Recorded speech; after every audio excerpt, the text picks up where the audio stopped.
Okay, let's jump right into this explainer. Look, we are witnessing an absolute fundamental shift in how we handle professional outreach.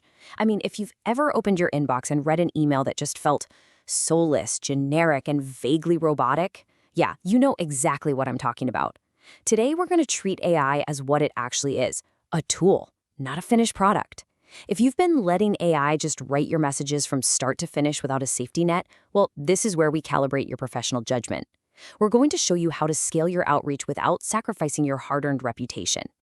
Welcome to the masterclass on protecting your personal and company brand while using AI. Think of me as your senior consultant today. I'll be coaching you through the very real and honestly often overlooked risks of automated messaging. Look, this is quite literally the lecture I wish someone had given me when I first started exploring AI pools. Whether you're pitching a CEO, trying to land a massive new client, or just networking in your industry, we are going to learn how to keep the human touch exactly where it matters most. Here is what is on the agenda today. 1. The new AI landscape. 2. Anti-patterns and hallucinations. 3. The verification checklist. 4. Editing AI drafts. And 5. Accept or reject output. Section 1. The new AI landscape. Let's look at the big picture of how our workflows have shifted. The absolute most crucial point here, AI has not replaced your expertise. Not at all. It's just changed how you apply it. The old way of doing things entirely manually, it just won't scale anymore. But blindly handing the wheel over to an AI, that is a total recipe for disaster. The AI drafts the message, sure, but you protect the brand. Your deep domain knowledge is your ultimate differentiator. Think of the AI as the engine, but you are still the driver, steering the car. Knowing that a candidate worked on a specific fast API, or understanding that your company is Series B and not Series A, that is exactly what separates a genuine human connection from total spam. Section 2. Anti-patterns and hallucinations. Let's look at how fast things go wrong when we just blindly trust the machine. We see smart professionals fall into 3 really dangerous traps, or what we call anti-patterns.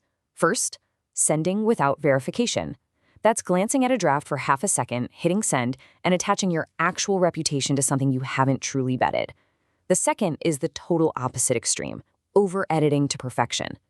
That's tweaking the message until it sounds so stiff it's like it was written by an uptight Victorian novelist. And the third, which is definitely the most dangerous trap of all, not catching hallucinations. You have got to completely understand this concept. An AI hallucination happens when the system simply makes up or assumes facts that you didn't explicitly provide. Think of it like a highly confident student who definitely didn't read the assigned book, but is just making up plot points for an essay and hoping the teacher won't notice. It might confidently claim a candidate has open source experience or cite a completely fabricated statistic about your company's growth. And missing an AI hallucination, it instantly destroys your professional credibility because it proves to the person reading it that you didn't do any actual research. This brilliantly illustrates why you cannot ever skip the research phase. Imagine an AI confidently generating a claim like, "I noticed your work at TechCorp on their payment system." But reality check, the candidate actually worked at Paymasters on a checkout flow. You're doomed. The recipient is going to spot that fake citation instantly. It's an automatic delete. Your brand takes a massive hit, and any chance of trust is completely gone forever.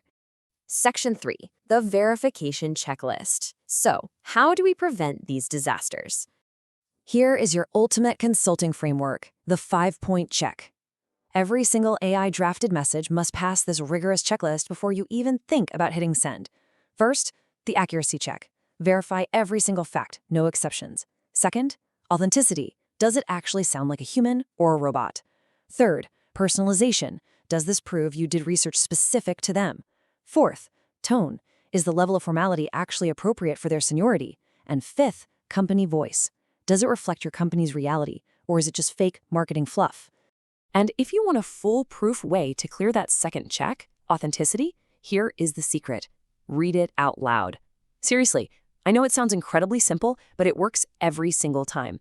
If you stumble over the words, or if you'd feel absolutely ridiculous saying it out loud to a colleague sitting across from you at a coffee shop, rewrite it immediately. People have a sixth sense for when something is templated. Section 4, editing AI drafts. Let's look at the practical application here.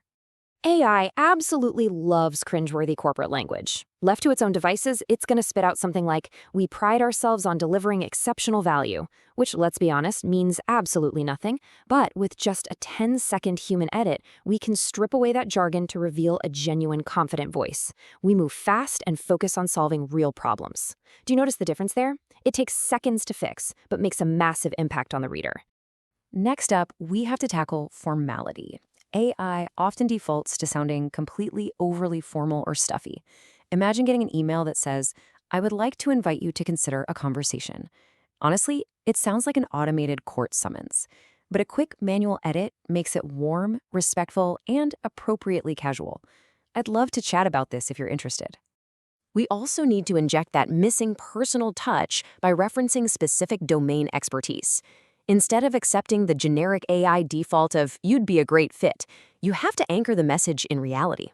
Try something like, "Based on your work on distributed systems, I think you'd actually enjoy the problems we're solving."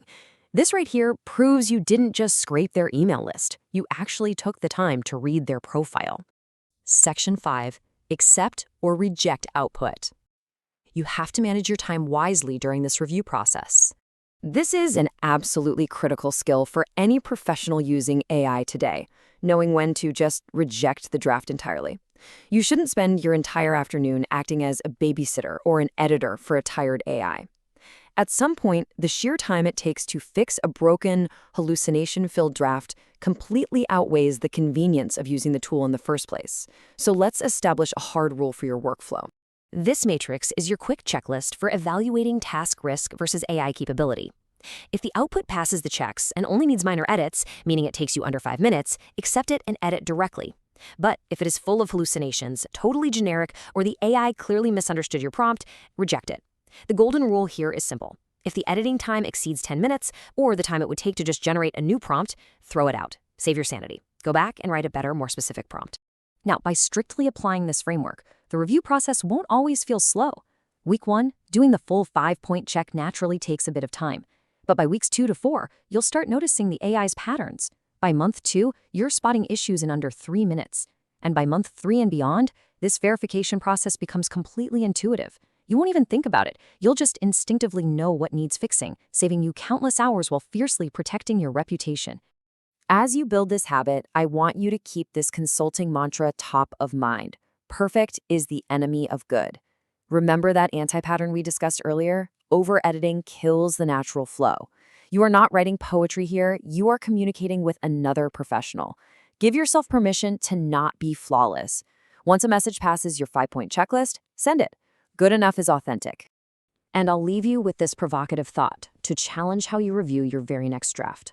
Authenticity is really hard to fake. When you go back to your desk today, look at the next message you're about to send. Read it out loud.